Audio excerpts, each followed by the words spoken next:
Salut la team YouTube. Bon, ça fait un moment que j'ai pas fait de vidéo, tout simplement parce que j'ai pas eu le temps en fait. Parce que, parce que je travaille. Non, c'est surtout qu'il y a des choses que je voulais préparer dans cette vidéo, j'ai pas pu faire les plans que je voulais faire, j'avais des idées en tête. Sauf que entre la fin de l'été, les changements de météo ici, le froid, tout ça, la lumière, enfin, j'ai pas pu faire les plans que j'avais prévus, donc j'ai un peu de retard. La vidéo du jour, je voulais vous faire des vidéos de roulage en BM parce que je trouve ça sympa ce genre de vidéo. Rien que le fait de pouvoir entendre un peu la sonorité du moteur, voir comment elle se comporte sur la route, ce genre de truc. Ça fait un moment que je voulais faire ça, sauf que la recette que j'ai avec la GoPro de fixation, elle est pas super, donc ça m'est arrivé de filmer des trucs que j'ai pas du tout pu exploiter parce que le son est pourri ou parce que le micro s'est carrément déconnecté en route, comme ça au moins t'es sûr qu'il n'y a rien, t'entends rien du tout, ou la caméra elle est un peu de travers, c'est pas terrible. Donc j'ai pas trouvé la bonne recette pour l'instant, mais j'ai un truc qui est à peu près potable. C'était des trajets de route avec la BM que je faisais surtout pour aller au taf ou pour aller me balader, ce genre de truc. Moralité, j'ai sélectionné quelques petits morceaux. Alors le but c'est pas de vous montrer des accélérations ou des burns avec la BM, hein, c'était plus de vous faire écouter la sonorité du moteur et voir un petit peu l'ambiance générale quand on est à son bord. Euh, et moi, ça m'a permis surtout de faire des tests de la consommation de la moto en roulant pas mal, en faisant que de la ville, parce que c'était du coup le dernier projet qui me restait à faire sur cette moto, c'était d'essayer de rattraper l'injection qui en tout cas paraissait mal réglée parce que j'avais un léger problème de surconsommation. Donc ce que je vous propose, c'est que je vous balance les images des sorties moto, ça change un peu du blabla. Et à la fin, je vous explique exactement ce que j'ai fait pour diagnostiquer ce problème d'injection et comment je l'ai corrigé. C'est parti.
Bon voilà, que je vous explique du coup ce qui s'est passé pour l'injection. Euh, Quand j'ai eu fait mon premier plein sur cette moto, après l'avoir refaite, on va dire, entre guillemets, je me suis rendu compte que je consommais en moyenne entre 8 et 10 litres au 100, ce qui paraissait énorme, et que forcément il y avait un souci quelque part. Néanmoins, la moto en tout cas tournait relativement rond, j'avais pas de problème apparent, j'avais pas de raté, il n'y avait pas de fumée à l'échappement. Par contre, elle avait une petite odeur d'essence quand même au démarrage, à froid, et en roulant, tout pareil. Donc je me suis dit, il y a forcément un truc à revoir quelque part au niveau de l'injection ou de l'admission d'air, et il doit y avoir un souci. Donc ce qui s'est passé, c'est que j'ai eu vidé mon réservoir, et j'ai absolument tout repris au niveau de l'injection, de déclapé et de la boîte à air derrière, histoire d'essayer de faire le point sur tout ça. Ce qui s'est passé, c'est que j'ai écrit un topic sur un forum américain ou canadien, je ne sais plus, donc un topic anglophone. Je vous mettrai le lien dans la description parce que vraiment c'est un peu la Bible ce truc. Et ce qui est super, c'est que j'ai expliqué aux mecs exactement mon problème en leur disant j'ai fait tout ça sur cette moto, j'ai un problème de consommation, est-ce que quelqu'un peut me filer un coup de main de qu'est-ce que je dois vérifier, qu'est-ce que je rate, parce qu'il y a un truc que je rate. Et les mecs, ils ont été super. Franchement, il n'y a pas d'autre mot, les mecs, ils ont été super cool. Ils ont repris tout le truc que j'ai fait et ils m'ont dit étape par étape, tu testes tout ça et tu vérifies tout ça pour voir si tu es dans les clous et qu'on trouve l'origine. Dans tous les cas, ce qu'ils m'ont expliqué, c'est que entre 8 et 10 litres au 100, c'est beaucoup, c'est sûr. Cette moto, elle est plus donnée pour du 5 litres, 5-6 litres sur de la belle route et plutôt 7 litres quand tu fais de la ville. Donc ils m'ont dit il y a un souci. Par contre, ils me disaient si tu as une consommation si élevée que ça, tu dois avoir des problèmes au niveau de l'essence, au niveau de l'échappement. Tu as sûrement de l'essence qui coule dans ton échappement. Tu as forcément de l'essence qui n'est pas cramée. Ça doit sacrément sentir, ça doit sacrément fumer. Ce qui n'était pas vraiment mon cas. Donc première chose, ils m'ont dit est-ce que tu n'aurais pas un problème de calcul de distance? Est-ce que tu n'aurais pas un problème sur ton compteur que tu as installé avec le T-Net qui fait qu'en fait ton calcul il est juste faussé quoi. Alors ça fait partie des premières choses que j'ai vérifiées. Non, les réglages du T-Net sont bons. J'ai fait un trajet de moto du 20 bornes, un truc comme ça, et que j'ai comparé au GPS, j'avais très peu d'écart. Il devait y avoir 200 mètres d'écart, même pas. Donc c'était franchement, donc c'était juste. Par contre, je leur ai expliqué que sur ce premier plein, j'avais fait quand même pas mal de modifications au fur et à mesure sur la moto. Ce qui fait qu'il y a peut-être un moment où j'ai surconsommé. Et après, peut-être que j'avais indirectement résolu en partie ma consommation et que du coup la moyenne était quand même mauvaise. Donc ils m'ont dit c'est pas grave, on refait le point. Première chose à vérifier, donc je vous donnerai pas les valeurs exactes parce que je les ai plus en tête, mais vous pourrez les retrouver sur le forum, mais en gros je vous explique les grosses étapes. Première chose, revoir toute la boîte à air et l'admission. Donc la boîte à air, première chose que moi j'ai vue, c'est que j'avais un collier qui était bien serré, mais j'ai un léger doute sur potentiellement une petite fuite d'air à cet endroit-là, donc ça c'est pas bon du tout. Tout ce qui est reniflard derrière, le petit reniflard qui va sur le côté du moteur derrière, tout le reste des durites en tout cas était nickel. Le filtre à air était nickel, il est neuf. Donc j'ai vérifié tout ça. Ils m'ont demandé de vérifier mon débitmètre. Donc le débitmètre il est dans la boîte à air. De vérifier avec un multimètre en me connectant soit sur les cosses du débitmètre, soit directement sur les bornes de l'ECU. Il y a des cosses bien spécifiques pour mesurer la résistance dessus et voir que quand tu fais bouger le volet du débitmètre, est-ce que ça bouge bien. Ils m'ont fait mesurer d'autres cosses au niveau du débitmètre pour me donner certaines valeurs. Alors ils n'ont pas les valeurs idéales, par contre ils ont un tableau sur une page où il y a plein de mecs qui ont donné des valeurs en disant ça c'est une moto qui marche bien, elle a ces valeurs là, ça c'est une moto qui marche pas bien, elle a ces valeurs là, et du coup tu arrives à savoir si tu es à peu près dans les clous. Donc moi au niveau du débitmètre c'était bon, donc j'ai rien eu à régler, j'ai rien eu à toucher et ça m'arrange. Donc la partie on va dire admission d'air c'était fait. Tout ce qui est injection d'essence, là-haut, le réservoir, je l'avais entièrement revu. Donc j'avais changé toutes les durites, le filtre. J'avais gardé que la pompe d'origine, mais elle fonctionne correctement. Et à la place de cette durite-là, j'avais mis une petite durite courte que j'ai coupée en deux et j'avais mis un manomètre de pression. Donc je l'ai gardé pendant une centaine de kilomètres. Ça m'a permis de voir exactement quelle pression j'ai quand elle roule. De mémoire, au démarrage, elle est à 2 bars et demi, un truc comme ça. Et quand elle roule, ça varie entre 2 bars et 2 bars et demi ou ce genre de truc. Enfin, en tout cas, c'était dans les clous. Donc ça paraît bon aussi, il n'y a pas de problème de surinjection ou l'inverse. J'ai vérifié que le retour, la durite de retour qui va dans le réservoir envoie bien de l'essence à son tour aussi. Donc ça on le voit très facilement, la trappe à essence et tu vois si ça remonte. Donc ça a l'air d'être plutôt bien. Ce que j'ai eu fait d'autre avant qu'ils me le disent, c'est que j'ai reviré mes 4 injecteurs. À l'époque où je les avais nettoyés, j'avais changé les filtres, je n'avais pas de bac à ultrasons. Donc là, j'ai recommandé un jeu de filtres et de joints. J'ai démonté les injecteurs, j'ai viré les joints et les filtres. Je les ai fait tremper dans un produit pendant 1 heure, je ne sais plus quelle température. Ça les a encore mieux nettoyés que ce que j'avais fait à la main. J'ai remis des filtres neufs et tout ça et je les ai remis. Petite note, pensez à bien les rincer à la fin. Moi, dans mon cas, je les ai rebranchés et la moto, elle était roulante, on va dire. Donc, je les ai rebranchés, j'ai fait tourner la moto 10 minutes derrière, histoire qu'ils soient bien rincés à l'essence. Donc voilà, ça évite de les gripper. Donc ça, j'ai refait ça. La rampe de clapet d'entrée d'air, je l'avais faite un petit peu avant, je l'avais mis en vidéo, je l'avais fait physiquement parlant, donc j'avais bien tout réglé, ça paraissait correct, et j'avais fait une synchro derrière. Seul truc que j'ai fait aussi, c'est que j'ai changé les petits bouchons qui sont là, parce que les miens étaient un petit peu secs, et les joints sur les 4 vis en laiton, je les ai changés aussi. C'est d'ailleurs, ça je l'ai fait tout récemment, et du coup il faut que je la fasse tourner pour revérifier ma synchro, parce que vu qu'ils sont en bien meilleur état, ces joints, je pense que ça bouche beaucoup plus qu'avant. Donc il faudra que je les vérifie. Donc j'ai un peu expliqué tout ça aux mecs. Les mecs m'ont dit, il faut que tu vérifies l'injection, mais plus au niveau des bobines et des bougies. Donc ils m'ont fait démonter mes 2 bobines. J'ai bien vérifié esthétiquement parlant qu'elles n'ont pas d'endroit où il y a une fissure ou une craquelure ou ce genre de truc, elles sont en bon état. Ils m'ont fait mesurer aussi avec une résistance directement sur plusieurs cosses pour voir est-ce qu'elles étaient dans les clous, est-ce qu'elles faisaient toujours leur taf. Donc c'était ok aussi.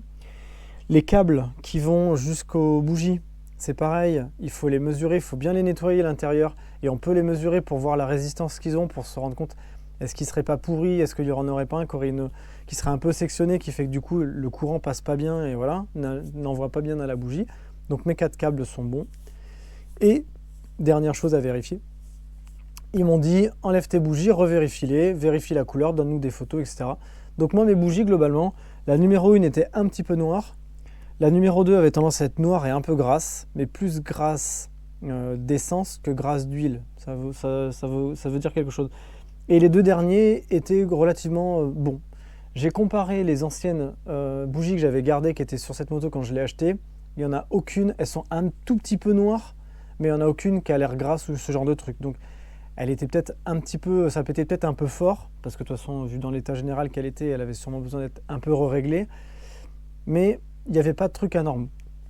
En les virant, j'en ai profité pour passer une caméra endoscopique dans les cylindres et regarder. Donc le 3 et 4 sont secs. Le 2, je me rendais compte qu'il y avait un petit peu de liquide dans le fond, donc ça c'est pas bon. Et le 1 était globalement un petit peu gras. Qu'est-ce que ça veut dire? Si la bougie elle est noire et un peu grasse, alors le noir, beaucoup de personnes disent qu'aujourd'hui ça ne veut plus rien dire, dans le sens où c'était ce qui réagissait, ce qui devenait noir dans certaines motos, c'était aussi lié à ce qu'il y avait dans l'essence, ce qui n'est plus le cas aujourd'hui, vrai, pas vrai, je ne sais rien. Ce qui est sûr, c'est que souvent ça montre qu'il y a un peu de surcombustion, que ça pète un peu trop fort, donc il y a un peu trop d'essence.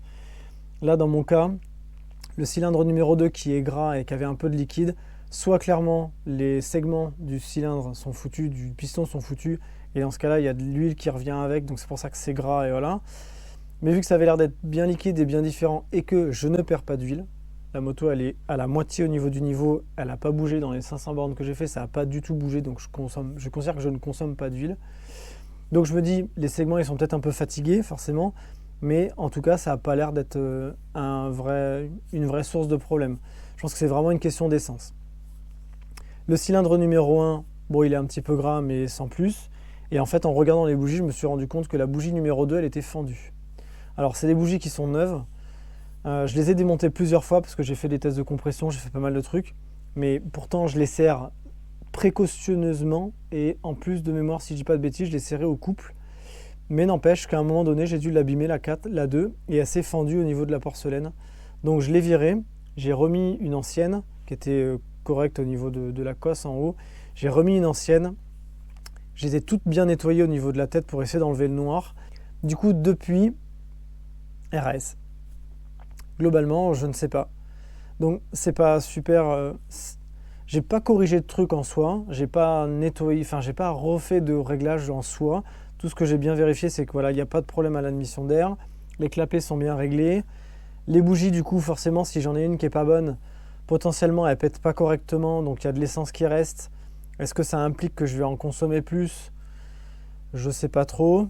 Moi, je pense que dans cette histoire, soit il y a des choses que j'ai résolues quand je me suis occupé de l'admission d'air.